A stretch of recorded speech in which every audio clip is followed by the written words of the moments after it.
ഹജ്ജിന് പോകുന്നതിൻ്റെ 2 ദിവസം മുമ്പ് ഭർത്താവ് മരണപ്പെട്ടു. എന്നാൽ ഹജ്ജിന് പോകണോ ഇരിക്കണോ? അതുപോലെ തന്നെ പല്ലിൽ ഇറച്ചി കഴിച്ച പല്ലിനിടയിൽ നിൽക്കും. ആ ഇറച്ചി പല്ലിൽ നിന്ന് കുത്തിയെടുത്ത ഇറച്ചി കഴിക്കാൻ പാടുണ്ടോ അതോ തുപ്പിക്കളയണോ? എന്താണ് ചെയ്യേണ്ടത്? അതോടൊപ്പം ജനങ്ങൾ അറയ്ക്കുന്ന വെറുക്കുന്ന രോഗങ്ങൾ പ്രവാചകന്മാർക്ക് വരില്ല. പിന്നെ എന്തുകൊണ്ട് അയ്യൂബ് നബി അലൈഹി സ്വലാത്തു വസ്സലാമിന് അങ്ങനെ ഒരു രോഗം വന്നു? 2 കുല്ലത്ത് വെള്ളമെന്ന് പറയുന്നു. നമ്മുടെ നാട്ടിലെ ലിറ്റർ കണക്കാണ്. 2 കുല്ലത്ത് എന്ന് പറഞ്ഞാൽ എത്ര ലിറ്ററാണ്? അതുപോലെ നിസ്കാരത്തിൽ 1-ലധികം സൂറത്തുകൾ നമുക്ക് പാരായണം ചെയ്യാൻ പറ്റുമോ? യാത്രയ്ക്ക് പ്രത്യേകം സുന്നത്തുള്ള ദിവസങ്ങളുണ്ടോ?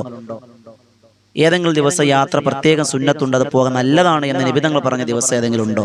അതോടൊപ്പം തന്നെ സുജൂദിൽ മൂക്ക് നിലത്ത് മുട്ടിയില്ലെങ്കിൽ നിസ്കാരം ബാത്തിലാവുമോ എന്ന് തുടങ്ങിയുള്ള 11ഓളം സംശയങ്ങളാണ് ഇന്നത്തെ വീഡിയോയിൽ. അള്ളാഹു പഠിക്കാനും പകർത്താനും തൗഫീഖ് തന്ന് അനുഗ്രഹിക്കുമാറാകട്ടെ. ഇൻഷാ അല്ലാഹ്.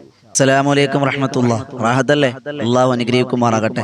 കുറഞ്ഞ സമയത്തിൽ കൂടുതൽ അറിവ് എന്ന മനോഹരമായ ആശയവുമായി വീണ്ടും നമ്മൾ ഒരുമിച്ച് കൂടിയിരിക്കുകയാണ്. അൽഹംദുലില്ലാ, ഇന്ന് ഞായറാഴ്ചയാണ്. ഞായറാഴ്ച നമ്മളെന്താ സാധാരണ സംശയ നിവാരണങ്ങളാണ്. അൽഹംദുലില്ലാ, നമ്മുടെ ഈ കമന്റ് ബോക്സിൽ വന്നിട്ടുള്ള സംശയങ്ങൾ, നമ്മുടെ ശ്രദ്ധയിൽപ്പെട്ട സംശയങ്ങൾ, നമ്മളോട് ചോദിച്ച സംശയങ്ങളൊക്കെ ഒരു വീഡിയോ ആക്കി നിങ്ങളിലേക്ക് എത്തിക്കുകയാണ്.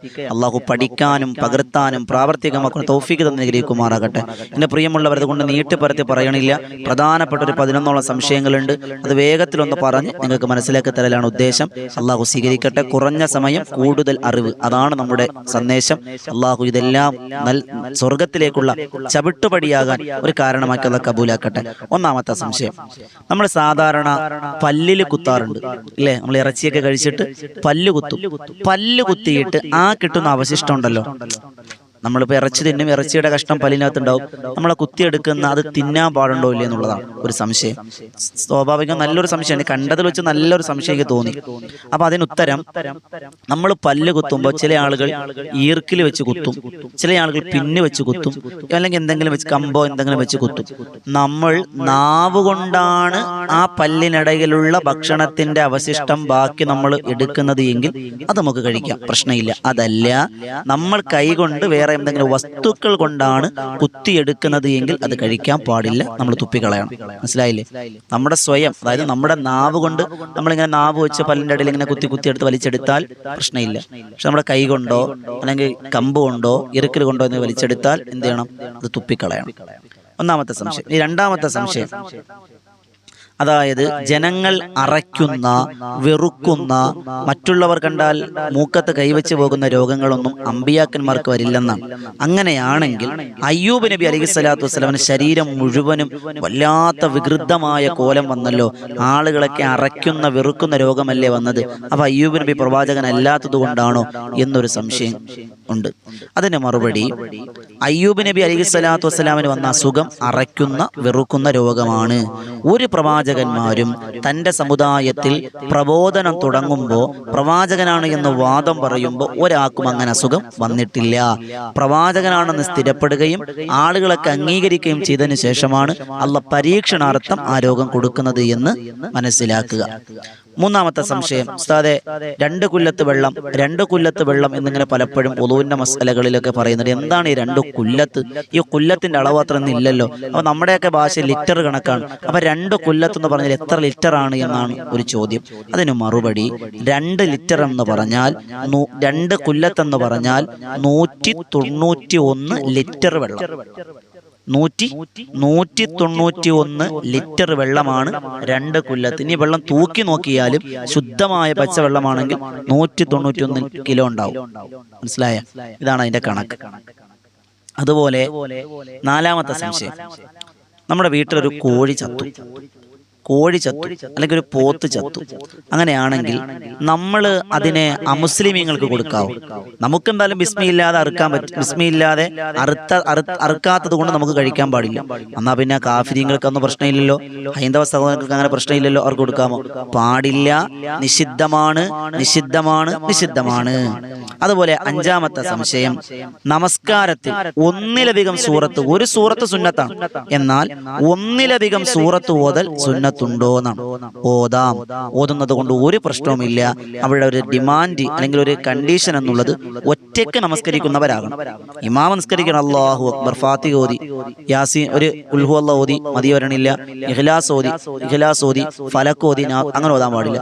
ഒറ്റയ്ക്ക് നമസ്കരിക്കുന്ന സുന്നത്ത് നിസ്കാരാകട്ടെ ഫർദ് നിസ്കാരാകട്ടെ എത്ര സൂറത്ത് വേണമെങ്കിലും ഓതാം, പ്രശ്നമില്ല.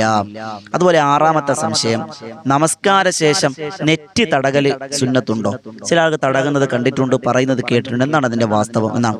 അള്ളാഹുവിന്റെ പ്രവാചകൻ നബിയുനാ മുഹമ്മദ് മുസ്തഫ സ്വല്ലല്ലാഹു അലൈഹി വസല്ലമ തങ്ങൾ നമസ്കാരം കഴിഞ്ഞാൽ വലത് കൈകൊണ്ട് നെറ്റി തടകിയിരുന്നു.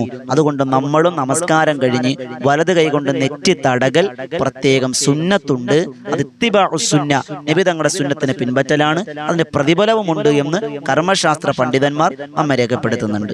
ഇനി ഏഴാമത്തേത്, നമ്മൾ സുജൂദിൽ പോകും. സുജൂദിൽ പോകുമ്പോൾ സുജൂദിൽ നമ്മൾ വെക്കേണ്ട ചില അവയവങ്ങളുണ്ട്. 2 കൈവെള്ള, നെറ്റി, മൂക്ക്, കാലിന്റെ വിരലിന്റെ പള്ള, കാലിന്റെ മുട്ട്, ഇത്രയും നമ്മൾ സുജൂദിൽ തറയിൽ കൊണ്ടിരിക്കണം. ചില ആളുകൾ നെറ്റി തറയത്തോടും മൂക്ക് തറയത്തോടും, കൈ ഒക്കെയാണ്, കാലിന്റെ മുട്ട ഒക്കെയാണ്, കാലിന്റെ വിരലിന്റെ പള്ളയും ഒക്കെയാണ്, വെള്ള ഭാഗവും ഒക്കെയാണ്, പക്ഷെ മൂക്ക് തറയത്തോടൂല. അത് ശരിയാകൂല, അത് കറാഹത്താണ്. മൂക്ക് വെക്കൽ സുന്നത്താണ്, മൂക്ക് തറയിൽ മുട്ടൽ സുന്നത്ത്, അതിനുപേക്ഷിക്കൽ കറാഹത്താണ്. അതോടൊപ്പം മറ്റൊരു എട്ടാമത്തൊരു സംശയം, ഉസ്താദേ, യാത്രയ്ക്ക് പോകുന്നവരാ നമ്മൾ, അതിന് പ്രത്യേക ഏതെങ്കിലും ദിവസം ഉണ്ടോ? ഉണ്ട്. യാത്ര നമുക്ക് എന്നും ചെയ്യാം, അത്യാവശ്യ യാത്ര എപ്പോഴും നമുക്ക് ചെയ്യാം. പക്ഷേ നമ്മൾ മുൻകൂട്ടി തീരുമാനിച്ച യാത്രകൾ, ഹലാലായ യാത്രകൾ നമ്മൾ എന്ത് ചെയ്യുക? പ്രത്യേകം ചില ദിവസങ്ങളുണ്ട്. അള്ളാഹുവിന്റെ പ്രവാചകൻ നബിയുനാ മുഹമ്മദ് റസൂലുള്ളാഹി സ്വല്ലല്ലാഹു അലൈഹി വസല്ലം തങ്ങൾ കൂടുതലായി യാത്ര പോയത് വ്യാഴാഴ്ചയാണ്. യാത്രയ്ക്ക് ഏറ്റവും നല്ലത് വ്യാഴാഴ്ചയാണ്. എന്നും പറഞ്ഞ് ഹറാമിന് വേണ്ടി വ്യാഴാഴ്ച തിരഞ്ഞെടുക്കണ്ട. ഉസ്താദ് പറഞ്ഞാൽ ഇനി സിനിമയ്ക്ക് പോകാൻ വ്യാഴാഴ്ച എടുത്തേക്കാം എന്ന് ചിന്തിക്കണ്ട. കള്ളുടിക്കാൻ വേണ്ടി വ്യാഴാഴ്ച പോകാം, അല്ല, ഹലാലായ യാത്രയ്ക്ക് വ്യാഴാഴ്ച എപ്പോഴും അഫ്ദല്.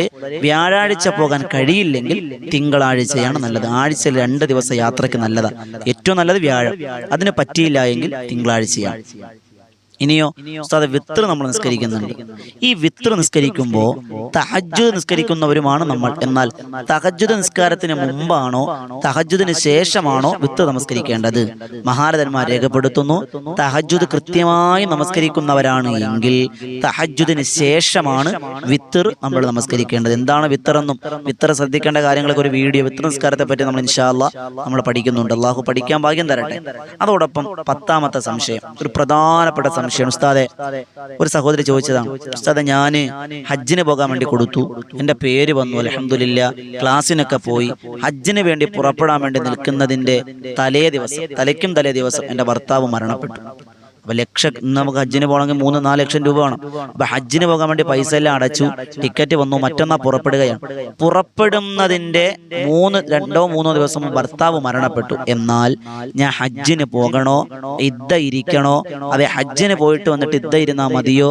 ഇസ്ലാമിലെ ആയുസ് ഒരിക്കൽ ചെയ്യുന്ന കാര്യമല്ലേ ഹജ്ജ്, എന്താണ് ചെയ്യേണ്ടത് എന്നാണ് സംശയം. അതിന് മറുപടി, ഭർത്താവ് മരിച്ചാൽ ഉടൻ തന്നെ ഇദ്ദ ഇരിക്കണം, ഹജ്ജിന് പോകാൻ പാടില്ല. ചിലപ്പോൾ സാമ്പത്തിക നഷ്ടമുണ്ടാകും. എന്നാലും കർമ്മശാസ്ത്ര പണ്ഡിതന്മാർ പറയുന്നു, ഇസ്ലാമിന്റെ വിധി ഹജ്ജിന് പോകലല്ല. ഭർത്താവ് മരണപ്പെട്ടു, 10 ലക്ഷം രൂപ കൊടുത്തിട്ടുണ്ട് എങ്കിൽ പോലും അത് ഒഴിവാക്കി വിടലാണ്. നഷ്ടം സഹിച്ചേ മതിയാകൂ. അത് വീട്ടിൽ ഇദ്ദ ഇരിക്കണമെന്നാണ് ഇസ്ലാമിന്റെ നിയമം, മറന്നു പോകരുത്. 11ാമത്തത്, ഉസ്താദെ, കോഴി അറുക്കണം. കോഴി അറുക്കുമ്പോൾ കോഴിയുടെ തല വേർപെട്ടാൽ ആ കോഴിയെ തിന്നാമോ എന്നാണ് ഒരു സംശയം.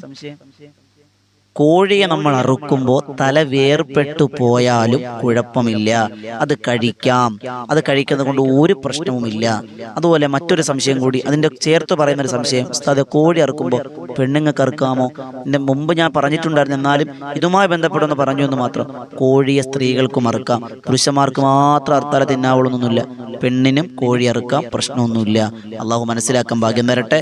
കുറഞ്ഞ സമയം കൂടുതൽ കാര്യങ്ങളാണ് ചർച്ച ചെയ്തത്. ഇൻഷാ അല്ലാഹ് വിശാലമായ ചർച്ചയായിരുന്നു. ഞാൻ പ്രധാനപ്പെട്ട പോയിന്റുകൾ മാത്രം പറഞ്ഞു, വെറുതെ നിങ്ങൾ സമയം കളയുന്നില്ല. അള്ളാഹു മനസ്സിലാക്കാൻ ഭാഗ്യം തരട്ടെ. ഇതുപോലെയുള്ള എല്ലാ തിങ്കളാഴ്ചകളിലും എല്ലാ ഞായറാഴ്ചകളിലും നമുക്ക് സംശയ നിവാരണമാണ്. നല്ല നല്ല സംശയങ്ങൾ ചോദിക്കാം, കമന്റിലൂടെ ചോദിക്കാം, മറുപടി തരാം. അള്ളാഹു ഭാഗ്യം തരട്ടെ. ഇൻഷാ അല്ലാഹ് ഇതുപോലെയുള്ള ഈ നല്ല വിവരങ്ങൾ നിങ്ങളിലേക്ക് എത്തിക്കുന്ന, ഇൽമുകൾ എത്തിക്കുന്ന ചാനൽ മറ്റുള്ളവർക്ക് ഷെയർ ചെയ്യുക. വോയിസ് ഓഫ് ഷഫീഖ് ബദർ എന്ന ചാനൽ നിങ്ങൾ എല്ലാവരും സ്വീകരിക്കുക. അതോടൊപ്പം ഇതിന് നേതൃത്വം കൊടുക്കുന്ന ബദറിൻ തീരം എന്ന ആത്മീയ മജ്‌ലിസ് എല്ലാ ദിവസവും രാത്രി 9 മണിക്കാണ് 10,000 സംഗമിക്കുന്ന പ്രാർത്ഥനാ സദസ്സ്. ഇൻഷാ അല്ലാഹ് അത് നടക്കുന്നതിന് ലിങ്ക് താഴെ കൊടുത്തിട്ടുണ്ട്. അതോടൊപ്പം ബദറിൻ തീരത്തിന്റെ ആത്മീയ മജ്‌ലിസിന്റെ 101ാമത് മജ്‌ലിസിന്റെ വാർഷികം ഇൻഷാ അല്ലാഹ് സെപ്റ്റംബർ 20, 21 തീയതികളിൽ കൊല്ലം ജില്ലയിലെ കടക്കൽ കുമ്മളിനടുത്ത് പള്ളിക്കുന്ന് എന്ന് പറയുന്ന പ്രദേശത്ത് വെച്ച് നടത്തപ്പെടുകയാണ്. എല്ലാവരെയും സ്വാഗതം ചെയ്യുകയാണ്.